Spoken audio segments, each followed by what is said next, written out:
Olá, bom dia. Que bom poder entrar dentro da sua casa nessa manhã ou à noite, né? Não sei qual horário você está vendo. Como você sabe, nós não estamos tendo nossos cultos presenciais, né? E por conta disso, estamos gravando os cultos para que você possa participar, né? Você está assistindo aí da sua casa, né? Ou de algum ambiente, de algum lugar que você possa acompanhar o culto. Provavelmente você deve estar com alguém da sua família, né? Um amigo. E eu queria te convidar a participar ativamente no culto, né? Nós vamos dar algumas direções para você, né? Então participe como se você estivesse no prédio da igreja, né? Ou na sua célula, como você tem o hábito de fazer. Então participe, seja ativo. Se você está fazendo algo nesse momento, pare, né? Dê atenção especial a esse momento. Você vai cultuar o Senhor, né? Se você está lavando louça, fazendo comida, fazendo um café, queria pedir para que você parasse tudo nesse momento e desse uma atenção especial para cultuar o Senhor. Afinal, eu creio que o Senhor está ansioso também, né, para cultuar com você nesse momento e com a sua família, né? E queria te convidar a adorar o Senhor, né? Se você puder pegar nas mãos aí do seu familiar, do seu amigo, de acordo com a liberdade que você tem, e ficar de pé em nome de Jesus. Queria que você orasse, né? Como eu já falei, assim como se estivesse dentro da tua célula e dentro ou no prédio da igreja cultuando, para que nós dessemos liberdade ao Espírito Santo para adorar ao Senhor, amém? Pegue na mão do seu familiar, fique de pé em nome de Jesus e vamos orar. Pai, obrigado, Senhor, obrigado por esse momento, obrigado, Senhor, porque ainda mesmo não dentro dos prédios, né, nós ainda temos essa liberdade de adorar o Senhor, Pai. E eu queria, Pai, em nome de Jesus, declarar que o Senhor visite nesse momento a casa dessa família que está nos assistindo, Senhor. Que a casa dela seja cheia da Tua presença, que elas possam sentir o Seu toque, Pai. Através desse vídeo, através, Pai, do toque do Senhor, haja uma transformação, algo sobrenatural na casa dessa família, em nome de Jesus. Amém. Então, nesse momento, continue de pé e vamos adorar o Senhor.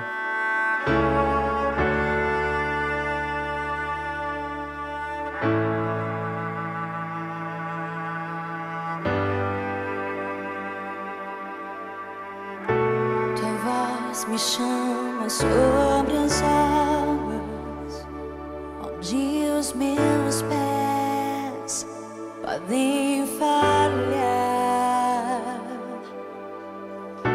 e ali te encontro no mistério,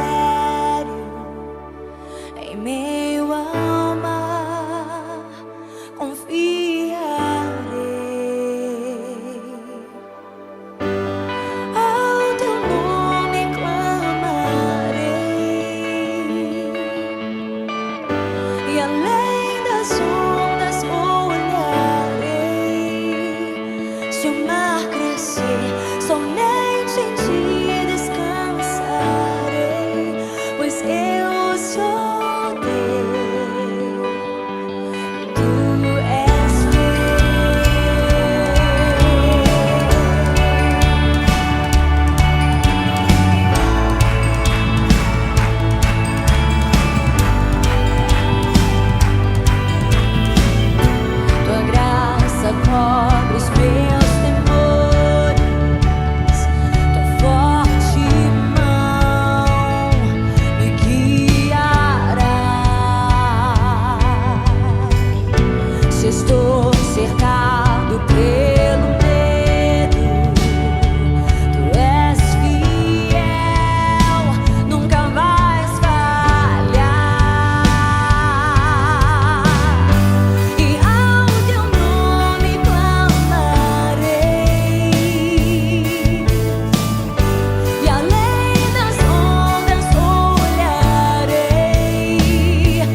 que em tudo em ti confie.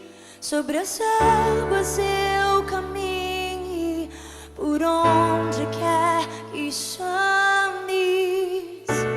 Leva-me mais fundo do que já estive, e minha fé será mais firme, Senhor, em tua presença. Guia-me para que em tudo em ti confie.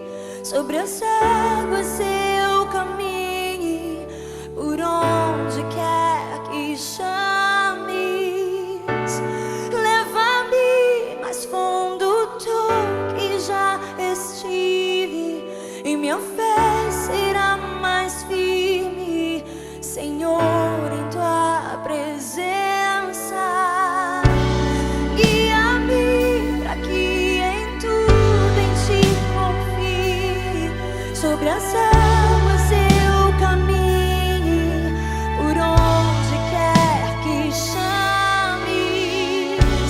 Leva-me mais fundo do que já estive, e minha fé será mais firme, Senhor, em tua presença.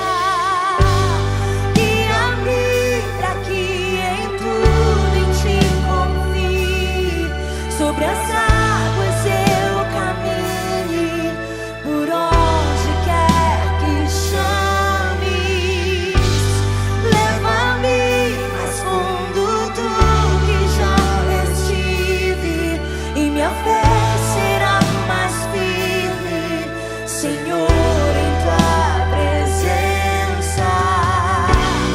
Guia-me para que em tudo em ti confie. Sobre as águas eu caminhe, por onde quer que chames. Leva-me mais fundo do que já estive, e minha fé será mais firme, Senhor, em tua presença. Guia-me para que em tudo em ti confie. Sobre as águas eu caminhe, por onde quer que chames.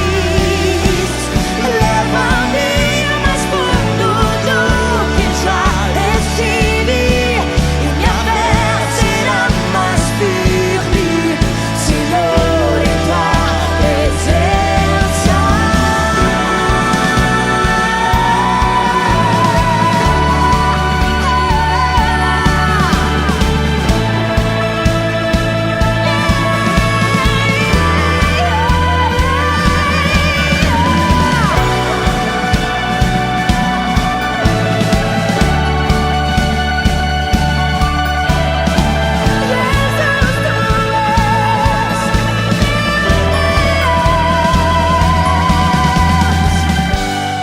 Ao teu nome clamarei, e além das ondas olharei. Somente em ti descansarei. Eu sou teu, tu és meu.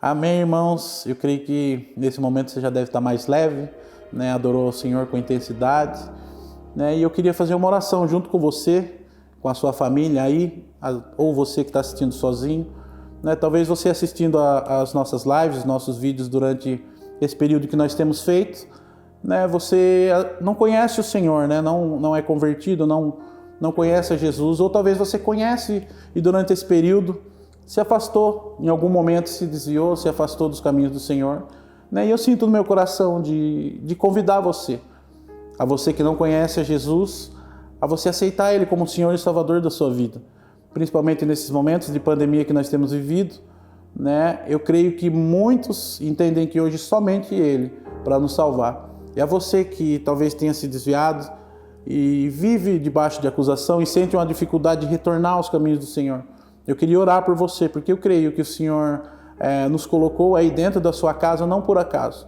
né? E se você sente isso, eu queria te convidar a colocar a mão no seu coração. Você que não conhece o Senhor e gostaria de receber Jesus, né? Eu creio que Ele está aí na sua casa e eu queria te convidar a colocar as suas mãos, né, no seu coração e recebê-lo. E queria que você fechasse seus olhos e repetisse essa oração comigo.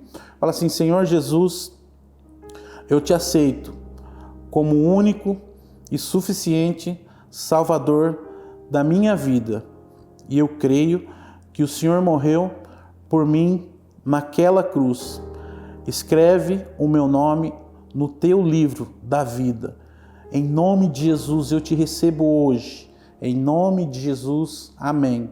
Amém, irmão? Eu creio que que Deus tem algo especial para você.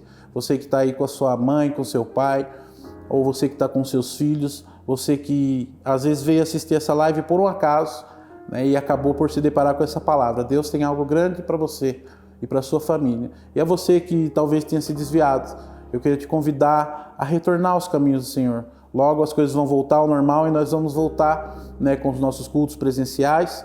E eu queria te convidar a fazer uma visita na nossa igreja, na comunidade Casarão, né, para você conhecer e retornar aos caminhos do Senhor. Amém? E ainda nesse espírito, né, eu falei um pouquinho sobre essa questão da pandemia e eu creio que é algo que tem assustado muitas pessoas, né, claro, e principalmente com relação à insegurança do que fazer amanhã. O que nós vamos fazer amanhã, o que vai ser do nosso dia de amanhã, né? E novamente eu falo, é somente Deus.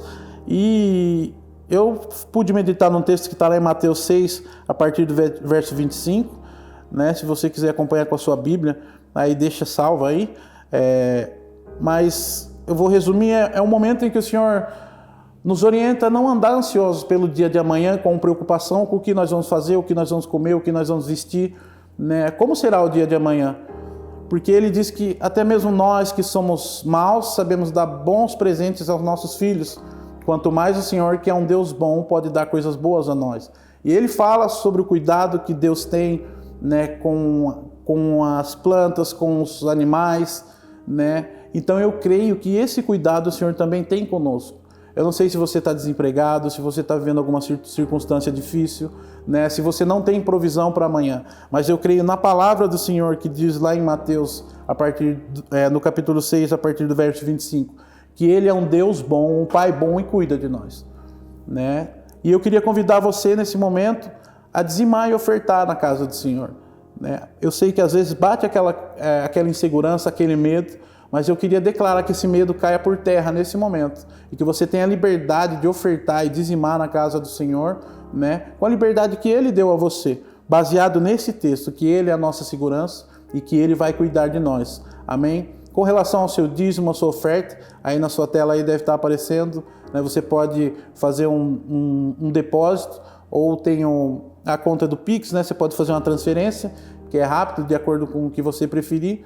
Ou você pode estar vindo também no prédio da igreja, né, menos de segunda-feira, né, que é fechado, mas você pode estar vindo durante os dias da semana, né, de terça a sexta-feira, e alguém vai recolher o seu dízimo aqui, orar por você, mas eu queria orar por você aí também, né, declarar toda sorte de bênção, né, sobre a sua vida, que nunca falta provisão e que essa provisão na sua casa e que essa palavra de Mateus seja uma verdade na sua vida. Amém? Queria que você curvasse a sua cabeça. E eu vou abençoar a sua vida, né, e declarar que nunca falte, em nome de Jesus. Pai, obrigado, Senhor. Obrigado por cada dizimista, cada ofertante da Tua igreja. Obrigado, Pai, pela generosidade dessas pessoas. E eu queria clamar, Pai, e declarar sobre a vida dessas pessoas essa verdade que está em Mateus, Pai, em que o Senhor se declara cuidando de nós, Pai. Eu quero declarar que nunca venha faltar provisão sobre a mesa, né, dessas famílias, Pai. Que nunca venha faltar nada e que financeiramente, Pai, eles são providos, porque o Senhor é a nossa provisão. Em nome de Jesus, amém. Tenha um ótimo culto, né? O pastor vai ministrar uma palavra de Deus sobre as nossas vidas, amém? Olá, a graça e a paz do Senhor. Mais uma vez estamos juntos como Igreja do Senhor, nessa nova maneira, pelo menos temporariamente, de sermos igreja. De sermos igreja dentro das nossas casas, de praticarmos nossos cultos, dentro da nossa família, em meio à nossa família. E eu louvo a Deus por você, mais uma semana, compartilhar dessa palavra e de um momento de adoração. Você teve agora o privilégio, a oportunidade de adorar a Deus através dos louvores, através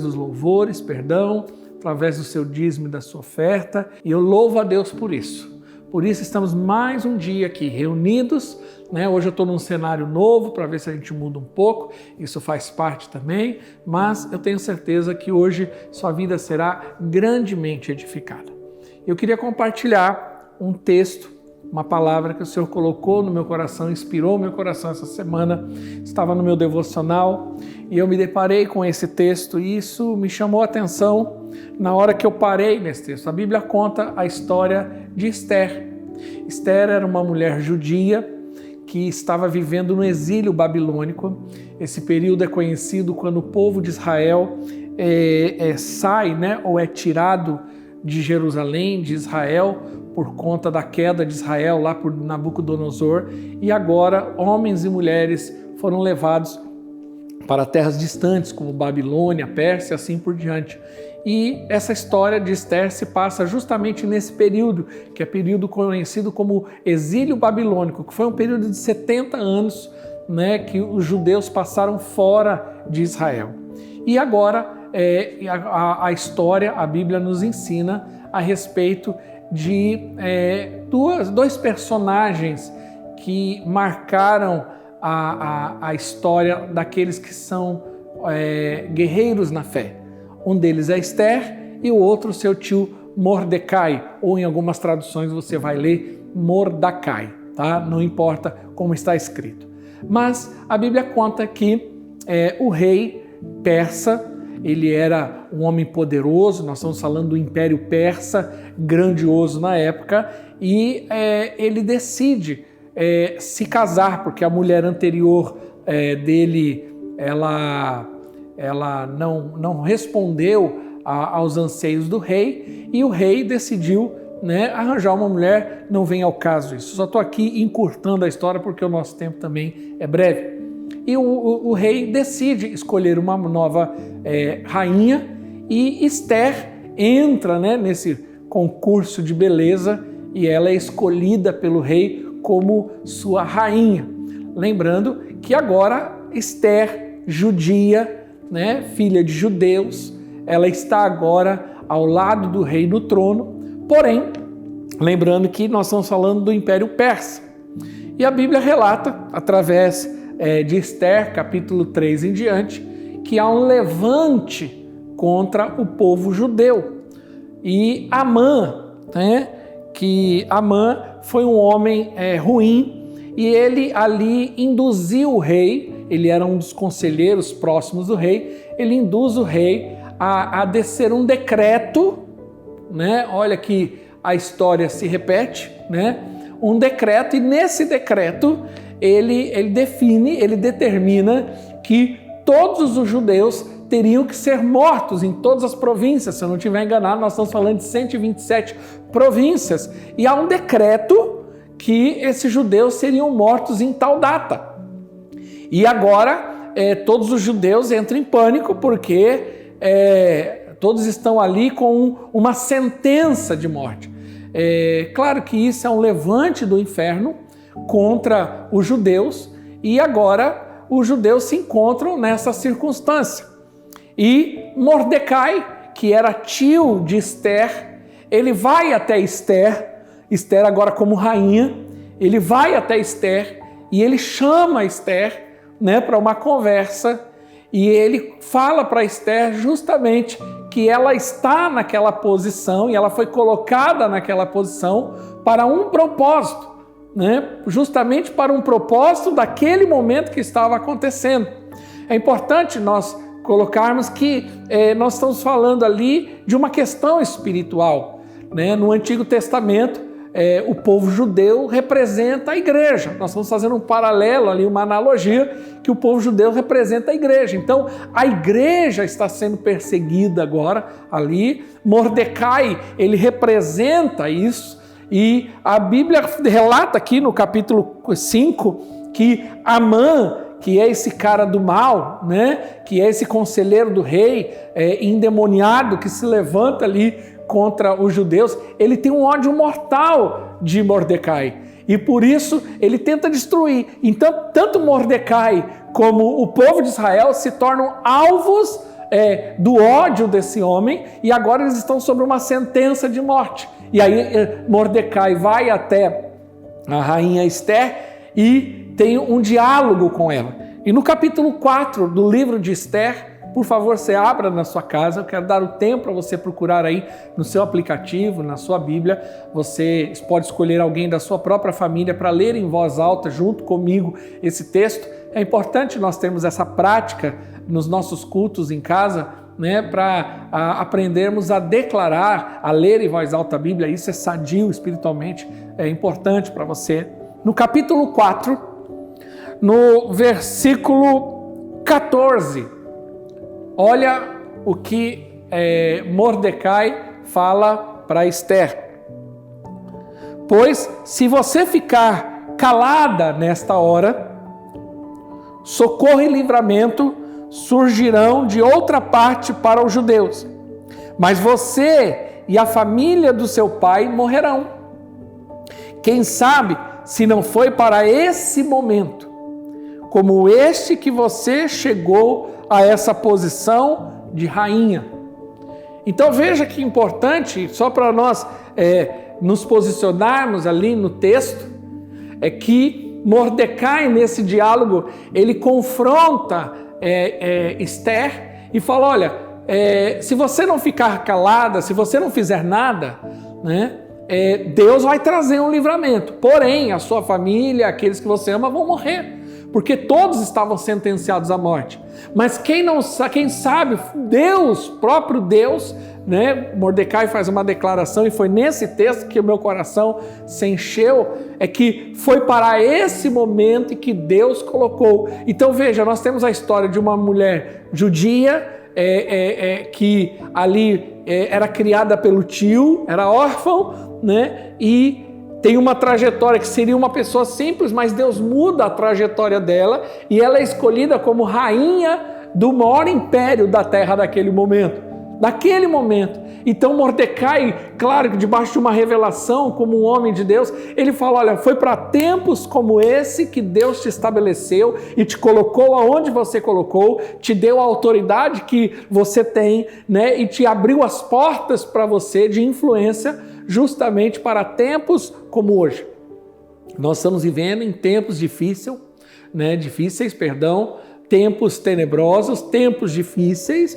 Nós estamos aí debaixo de decretos, né? Nós estamos vendo aí essa semana aí a luta que está sendo, abre igreja, abre culto, tem missa, não tem culto. Você vê uma briga, é lógico, não posso ignorar que isso é espiritual. Ah, não, pastor, isso tem a ver com Covid, quarentena. Não tem, tá? Ao meu entender, é um levante de Satanás para paralisar, para amedrontar e para calar a igreja. A igreja é o sal dessa terra, é a luz desse mundo, e Satanás está tentando, através disso, né, paralisar o corpo de Cristo, mas maior do que está em nós, do que está neste mundo. Então nós estamos vendo o mesmo levante, né? O mesmo Espírito atuando, e isso a gente vê na Bíblia, né? Nós vemos lá no livro de Êxodo o Espírito, né, maligno se levantando contra os recém-nascidos, e a mãe de Moisés ali coloca ele no cesto, e Moisés é livre, e depois ele se torna o libertador de Israel. Centenas de anos depois nós vemos esse mesmo Espírito se levantando quando Jesus nasce, e ali um decreto do rei mandando matar todos os meninos abaixo de 2 anos também, porque é um Espírito que se levanta de tempos em tempos. Então não tem como ignorar e não discernir e não perceber que isso é algo espiritual. E nós estamos nesse contexto. E a palavra que encheu o meu coração, meu espírito, foi para tempos como esse que Deus nos estabeleceu como igreja.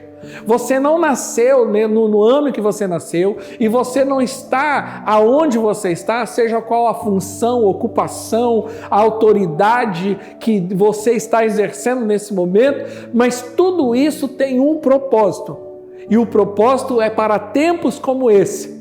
Deus usar a sua vida como usou a de Esther, com a autoridade e a influência dela, para trazer livramento e manifestar a glória de Deus. Eu tenho convicção disso. E hoje eu estou aqui debaixo de uma unção profética, né, de um espírito de profecia, para dizer isso, para te motivar a entender que tudo está no controle de Deus e que há um propósito de Deus nisso tudo. Pode ser que a primeiro momento você acha que o diabo está vencendo essa guerra. Você, a primeiro momento, pode achar que o diabo está prevalecendo sobre isso, mas maior do que está em nós, do que está este mundo. E nós sabemos que no final da história, Deus vai prevalecer e o seu nome será glorificado. E nós, eu e você, seremos usados como instrumentos do Senhor para abençoar e trazer livramento para nós, para a igreja do Senhor, nesses dias. É interessante que o nome Mordecai significa homem pequeno ou de pequena força. Mordecai, ele representa também, ali simboliza a igreja, né? E ali nós vemos a mesma condição. Alguém que naturalmente não tem força, que não tem autoridade, que não tem relevância, que não tem influência, mas debaixo de uma oração, de uma direção de Deus, Mordecai se transforma num agente de transformação, num agente de mudanças. E a igreja tem esse papel nesses dias, né, para se transformar num agente de mudanças. Eu amo o texto quando Jesus, ele traz a revelação e a orientação ali, às igrejas ali no livro de Apocalipse, e no capítulo 3, no versículo 8, abre comigo lá, capítulo 3 e versículo 8, se eu não estiver enganado, abre comigo, deixa eu abrir aqui que hoje eu vou dessa forma, capítulo 3, versículo 8, a igreja de Filadélfia, é a igreja onde Deus elogia, ela só tem elogios de Deus. Mas no versículo 8 diz assim, olha o que Jesus fala para a igreja. Conheço as suas obras. Eis que me coloquei diante de você uma porta aberta que ninguém pode fechar. Sei que você tem pouca força, mas guardou a minha palavra e não negou o meu nome. Então veja que o elogio que Jesus traz à igreja, que era uma igreja que naturalmente não tinha força.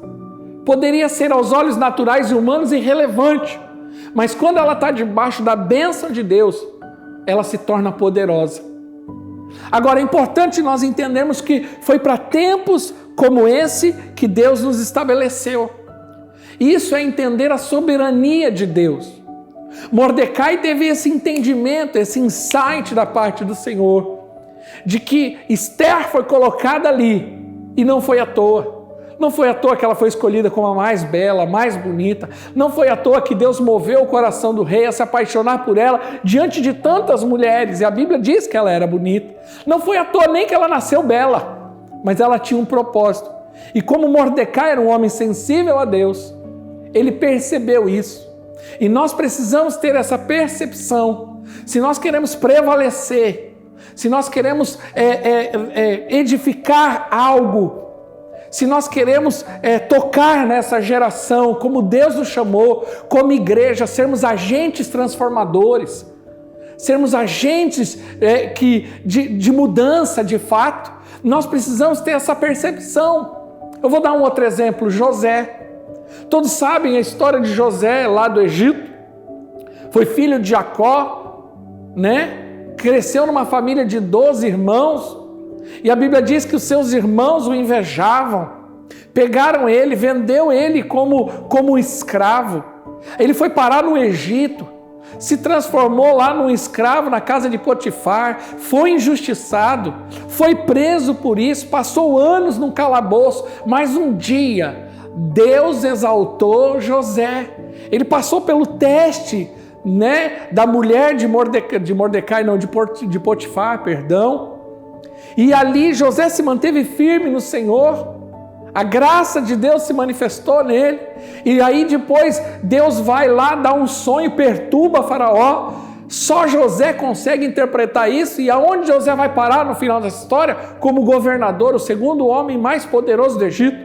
José se transforma num agente de transformação e mudança, porque o Egito começou a passar por uma fase difícil. José era o administrador, ungido por Deus, colocado lá para isso. Só que aí um dia os irmãos de José vêm ao Egito, não reconhecem que é José, porque eles achavam que José estava morto, e José se revela a eles. Agora olha que interessante, vamos ler lá comigo, Gênesis capítulo 45, abre comigo na sua Bíblia, Gênesis 45, você vai ler o texto em que José se revela aos seus irmãos, mas a fala de José é maravilhosa. A Bíblia diz assim no versículo 4 do capítulo 45: cheguem mais perto, disse José aos seus irmãos. Quando eles se aproximaram, disse-lhe: eu sou José, o seu irmão, aquele que vocês venderam para o Egito. Agora, não se aflijam, nem se recriminem por terem me vendido para cá, pois foi para salvar a vida as suas vidas que Deus me enviou diante de vocês. Já houve 2 anos de fome na terra, e nos próximos 5 anos não haverá cultivo na colheita. Mas Deus me enviou à frente de vocês para lhe preservar um remanescente nessa terra, para salvar-lhes a vida com grande livramento. Então olha o versículo 8. Assim não foram vocês que me mandaram para cá, mas sim o próprio Deus, e ele me tornou ministro do Faraó e me fez administrador de todo o palácio do governador de todo o Egito. Sabe o que eu amo nesse texto? Quando nós entendemos que Deus é soberano e está no controle de todas as coisas, como Paulo bem disse aos Romanos, que tudo coopera para o bem daquele que ama a Deus, eu entendo que até as minhas adversidades, as minhas angústias, elas têm um propósito de Deus para a edificação da minha vida. Sabe o que eu amo nesse texto? Porque José, ele tem o mesmo entendimento de Mordecai. Foi para tempos como esse que Deus te estabeleceu. Pode ser que Esther poderia se colocar como a coitadinha. Eu estou longe da minha terra natal, eu não tenho família, eu fui criada por um tio. Mas Esther ali naquele momento entende que tudo que ela passou foi para um tempo como aquele. José faz essa mesma declaração. Quando ele se revela aos seus irmãos, ele não se revela um homem magoado, ressentido, chateado, porque ele teve uma história triste, porque os seus irmãos, o sacanearam, meus irmãos me traíram, porque tem gente que, mesmo que a vida dela esteja boa, ela fica revivendo a história ruim. Mas foi através dessa história ruim que Deus levou ela a ter uma história boa, que foi o que José disse. José disse, olha, foi para tempos como esse, porque hoje o mundo, o mundo ali conhecido do Egito, de Canaã, estava com crise, com fome. E quem era o administrador, quem era o homem próspero? José. Então José entendeu que tudo que ele passou, ser vendido como escravo, ser rejeitado pelos irmãos, sendo injustiçado por Potifar, estar numa prisão, foi para tempos como aquele. E ele mesmo declara, porque José não se coloca como vítima. Sabe, uma das coisas que me incomoda muito é que hoje nós vivemos numa geração de vitimismo demais. Pessoas que ficam se vitimizando. Porque eu não tive pai, porque eu não tive mãe, porque eu tive isso. E parece que ela conta isso com alegria. E tem gente que ela gosta tanto e parece que ela tem tanto prazer de se vitimizar, que eu vou dizer até por mim. Às vezes eu fico perto de pessoas assim e eu também não tenho uma história tão triste. Eu tenho minhas angústias, eu tive minhas dificuldades na vida, mas comparado com alguns que eu ouço, a minha vida foi boa demais. Mas às vezes a gente que tem uma vida até boa fica até constrangido do lado de gente assim, porque ela se vitimiza. E ela, mesmo que hoje ela está casada, abençoada, com uma situação boa, com saúde, com isso, com aquilo, ela continua revivendo a história ruim, magoada. Magoada com fulano, magoada com ciclano. Ela não consegue perdoar, ela não consegue resolver o passado dela. Ela não entende que foi o propósito no passado que levou ela no que ela está vivendo naquele presente. E José fala isso com muita clareza, isso. É interessante que José, ele não enaltece o seu passado ruim, mas ele exalta o que Deus está fazendo com ele naquele momento. E se nós queremos ter uma vida, de fato, extraordinária e sermos instrumentos de Deus para tempos como esse, nós precisamos deixar esse vitimismo de lado e entender que Deus está nos colocando. Eu, como pastor, eu tenho entendido que Deus me estabeleceu como pastor nessa época para tempos como esse. Eu estou aqui falando com você. Há anos atrás eu só pensava em púlpito, em estar ali próximo ali das pessoas, uma outra estrutura, uma outra rotina de igreja. Mas agora eu estou aqui, faço live, estou aqui falando com você, continuo tendo contato, mas com limitações. Por quê? Porque nós estamos vivendo esse período de pandemia. Agora, ou eu fico reclamando da vida, choramingando, ou eu entendo que Deus me estabeleceu para tempos como esse. Às vezes pessoas me perguntam, pastor, como que você consegue lidar com situações difíceis, com problemas, com traições? Mas eu já lidei com isso no passado. E isso foi me ajudando, foi me fortalecendo, foi trazendo musculatura emocional e espiritual. E hoje eu posso dar conta de circunstâncias, por quê? Porque aprove a Deus eu passar o que eu passei, mas eu não coloco isso como vítima da história, mas como um meio de Deus trabalhar na minha vida e é um meio de Deus trabalhar na sua vida. Olha como eu aprendo. Então a primeira coisa que você precisa entender, que Deus é soberano e na sua soberania Ele permitiu circunstâncias para te levar aonde você está e te colocar aonde Deus te colocou, para que você seja instrumento de Deus, para que tempos como esse você possa ser um instrumento transformador de Deus. Agora, também tem uma coisa interessante, eu queria voltar agora ao texto de Esther. A Bíblia diz que Esther entende isso e ela proclama um jejum. Vamos orar e jejuar durante 3 dias, porque eu vou entrar na presença do rei. E ela não podia entrar, né? Hoje, às vezes, na nossa cultura, a gente diz, mas o que tem uma mulher entrar para conversar com o marido? Ali era a rainha entrando na presença do rei. Ela tinha que ter autorização, tinha a hora certa, o jeito certo. Então ela estava arriscando a vida dela até. Porque se ele não apontasse o cetro, que era algo da cultura da época, como se dizendo, está autorizado, ela estaria debaixo também de uma sentença de morte, mesmo sendo rainha. Então ela diz para Mordecai, vamos fazer o seguinte, vamos fazer um jejum todo mundo, 3 dias, inclusive os animais, nem os animais comem. Se você reclama de fazer um jejum, de ficar meio dia sem comer, eles ficaram 3 dias. Nem cachorro, gato, papagaio e galinha comeram. Mas eles entenderam a questão espiritual que estava acontecendo por detrás. Por isso a consagração, por isso estar perceptível ao Senhor. E a Bíblia diz que ela adentrou na presença do Senhor. E a Bíblia diz que o rei, né, olhando aquilo tudo, aquela beleza de mulher, aponta o cetro e fala, você tem liberdade para chegar. E ela, né, se coloca ali de uma forma muito sábia. E ela conversa com o rei e fala, rei, é o seguinte, eu quero fazer um jantar. Eu quero fazer um jantar para Amã. Olha que coisa, o inimigo dela. O inimigo do povo, o homem que sentenciou a morte do povo, que fez com que o decreto se manifestasse. Ela falou assim, eu quero servir um jantar para ele. O rei entendeu e falou, ótimo, vamos fazer um jantar. Só que olha o capítulo 6, versículo 1 de Esther. Olha o que acontece no meio do caminho.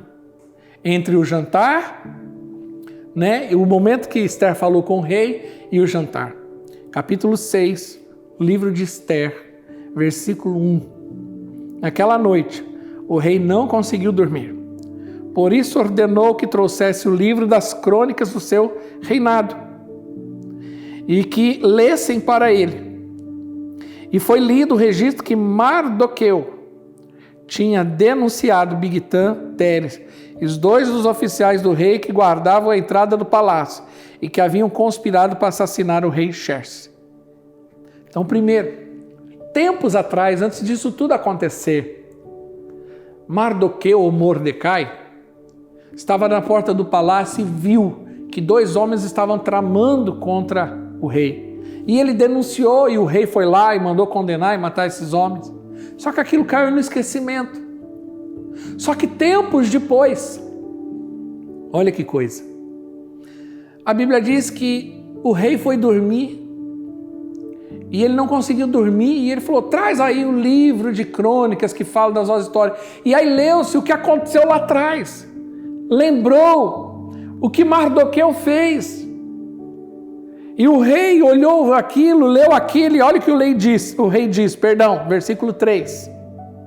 Que honra e reconhecimento Mardoqueu recebeu por isso? Perguntou o rei. Seus oficiais responderam, nada lhe foi feito. Então olha como que as coisas acontecem. Tempos atrás, Mardoqueu age de forma correta e justa. Ele não ganha nada por isso. Caiu no esquecimento. Só que para tempos como esse, Deus tem os tempos, é o tempo certo de fazer as coisas. Nós já ouvimos toda a história que eu contei para você. O rei não consegue dormir, pede para ler o que estava escrito no livro de Crônicas dos Reis lá, que não é o mesmo de Crônicas aqui. Nós estamos falando do Império Persa. Esse rei é um rei persa. Ele não é um rei temente a Deus, ele nem conhecia o Deus de Israel. Mas a Bíblia diz que naquela noite ele não consegue dormir. Quem que não deixou ele dormir? Deus. Por quê? Porque Deus está no controle de todas as coisas. A Bíblia diz que o coração do rei é como um rio que flui para onde Deus quer. Por mais que o homem seja mau, isso não quer dizer que não está no controle de Deus. Ali ele não temia Deus. Ele não era um homem de oração, de jejum, nada disso. Ele nem sabia desse jejum. Porém, Deus queria agir naquele momento. E ali o rei fala para ele, vamos honrar Mardoqueu. Lembrou do que fez. E ali agora começa um processo de mudança de circunstâncias. Se você ler adiante, eu não consigo ler com você, você vai ver que Deus chama Amã e fala, Amã, lembra do que era o inimigo? Amã, o que eu faço com alguém que eu preciso honrar? Amã, achando que era com ele, falou, rapaz, você vai pegar o melhor carro, as melhores coisas, que eu estou falando de cavalos, e vai desfilar com esse homem pela cidade.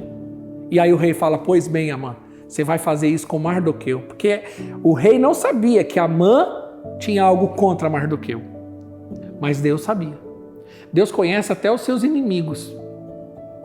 E a Bíblia diz que agora Amã recebe uma ordem. Você vai levar Mardoqueu pela cidade e vai mostrar o quanto ele é importante. E agora, Mardoqueu é honrado pelo inimigo. Lembra-nos o que está escrito lá em Salmo 23, que Deus colocará uma mesa perante o nosso inimigo. O que me ensina esse texto? Que Esther, primeiro, ela entende que foi para tempos como aquele que Deus estabeleceu ela. Mardoqueu entende também. Mas aí Esther vai agir com sabedoria. Tempos como esse exigem de nós sabedoria.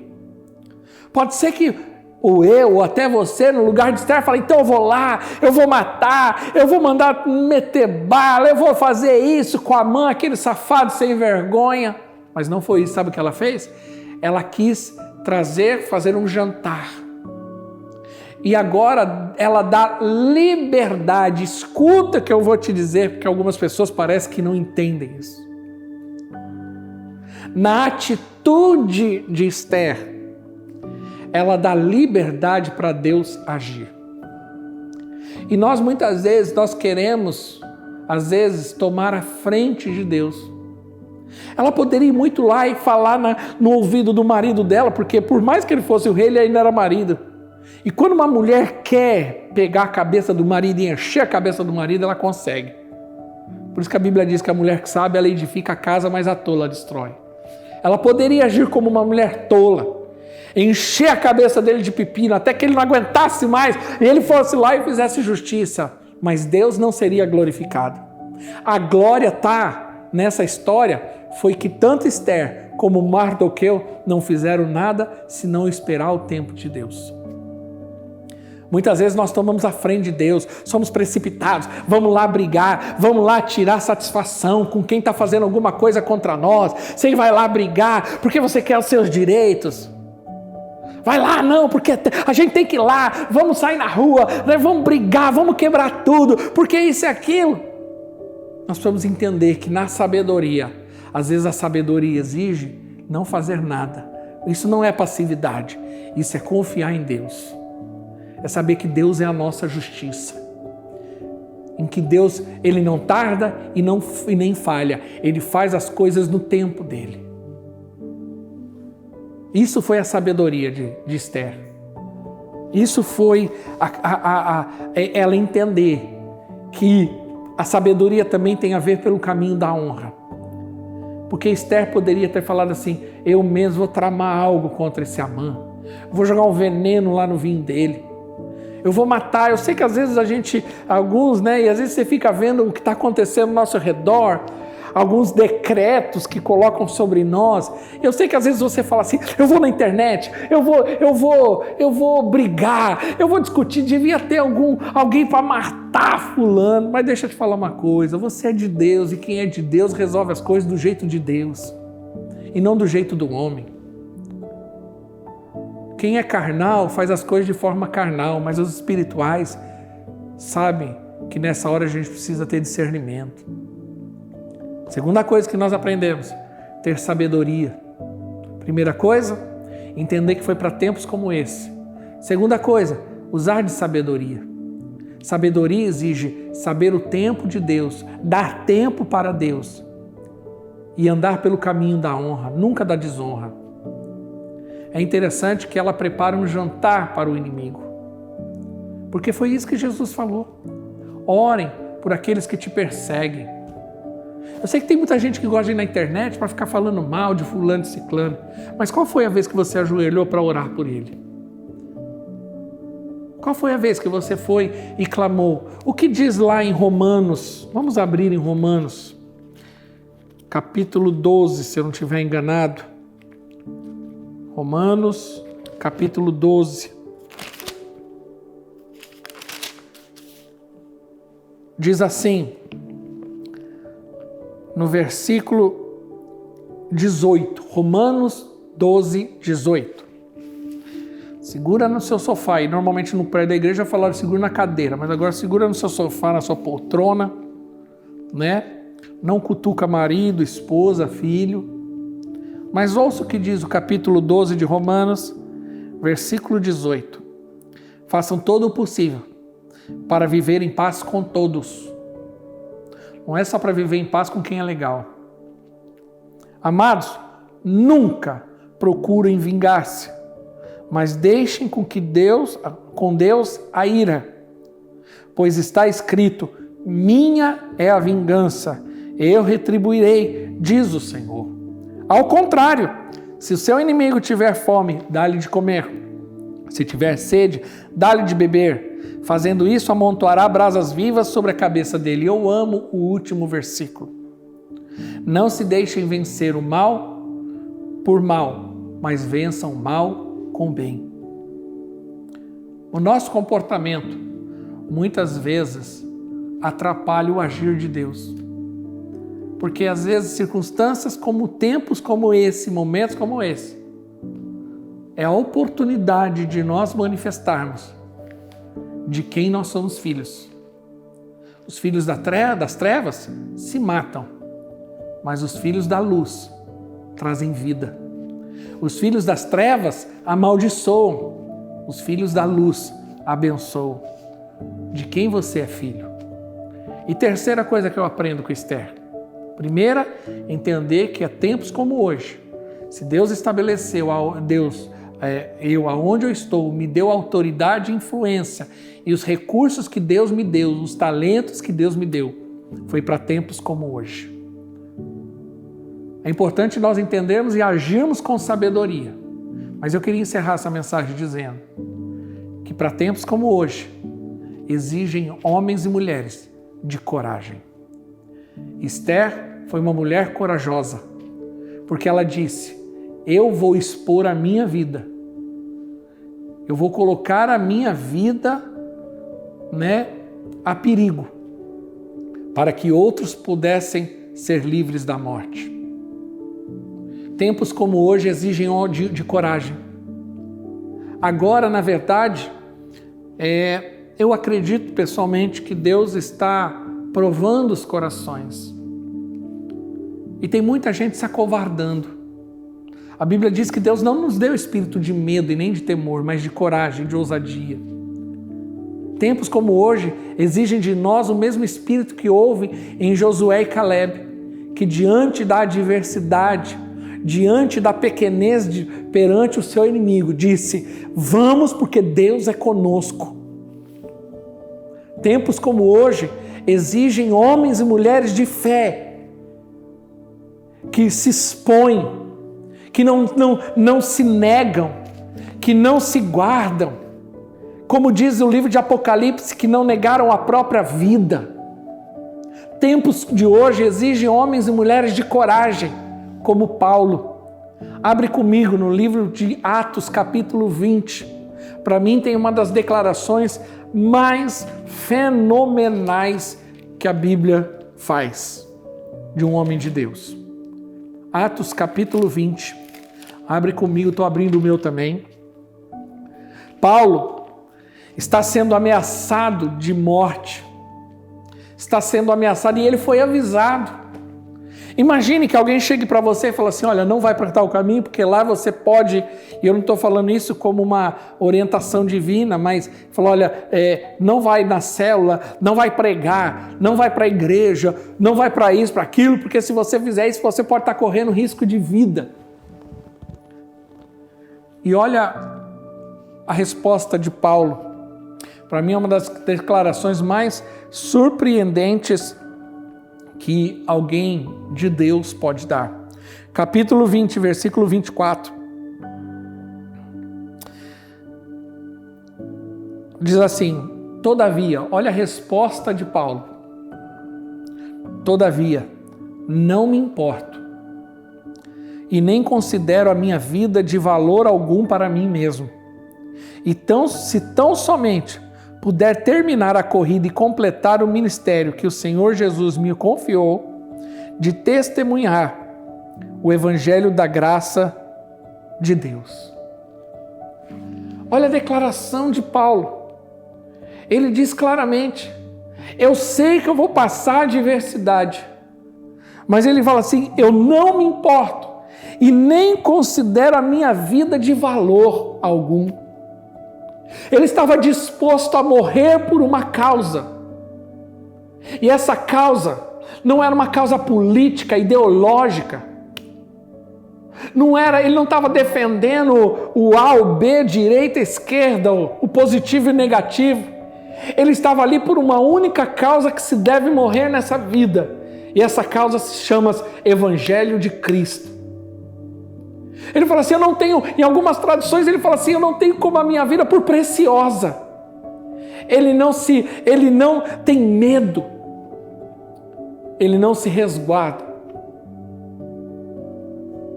Tempos como esse exigem, e eu creio que Deus está levantando homens e mulheres de coragem, como Esther, que poderia ter falado: fica quieto, não é problema meu, não vou me envolver. Mas Esther decidiu correr um risco de vida para que outros pudessem ser salvos. Paulo correu o risco de vida e até morreu por isso, para que outros pudessem ser salvos. E Jesus Cristo morreu na cruz do Calvário, sofreu o que sofreu, para que eu e você pudéssemos estar aqui hoje, sentado onde você está, com a convicção de que você é salvo, remido pelo sangue de Jesus e vai morar na eternidade com o Senhor. Tudo porque alguém decidiu morrer no seu lugar. E você? Qual é o seu papel nessa história? Para tempos como esse, que Deus está te estabelecendo, que Deus te levante como alguém corajoso, ousado, intrépido, que não tem medo. Se você é líder de célula, obreiro, pastor, discipulador, não tenha medo. Imporão a mão sobre os enfermos, eles serão curados. Essa igreja ousada é que vai manifestar a glória do Senhor. Eu acredito que o que vai trazer cura para a humanidade não é uma vacina, mas o que pode trazer cura para essa humanidade é uma igreja cheia do poder do Espírito Santo, que quando entrar e começar a orar, as pessoas serão curadas, libertas, saradas e principalmente salvas. Que você receba essa palavra no teu espírito e que essa palavra te fortaleça em nome de Jesus. Que Deus te abençoe e tenha uma semana abençoada. Eu quero orar por você, em nome de Jesus. Senhor, eu quero orar e colocar a vida de cada um que está me ouvindo neste momento. Que o mesmo Espírito que houve em Caleb, Josué, o mesmo Espírito que atuou em Esther, Mordecai, que estavam sobre uma sentença de morte, se levantarem em ousadia, entendendo que foram para tempos como esse que Deus os estabeleceu onde eles estavam. Que essa palavra desperte, que esse Espírito desperte esse homem e essa mulher. Você que tem um chamado de Deus e está negando esse chamado. Você que tem um chamado do Senhor para realizar o propósito e cumprir o propósito, para que essa geração seja tocada, para que essa geração seja transformada. Para você que foi chamado para ser parte da igreja que vai tocar nessa geração e gerar uma transformação genuína. Que o Espírito Santo te levante, te fortaleça e que te dê a ousadia e a coragem necessária para que tempos como hoje você possa ser estabelecido e usado como instrumento do Senhor. Que Deus te abençoe, em nome de Jesus. Amém. Que você possa compartilhar essa palavra através das mídias sociais, que você possa meditar, ouvir mais vezes e o seu coração se encher de fé. Continue nos seguindo nas redes sociais e também, se você precisar de atendimento pastoral, nós vamos ter aqui o telefone para que você possa entrar em contato e compartilhar e marcar um horário, uma visita, em nome de Jesus. Que Deus te abençoe. Fique na paz, Senhor.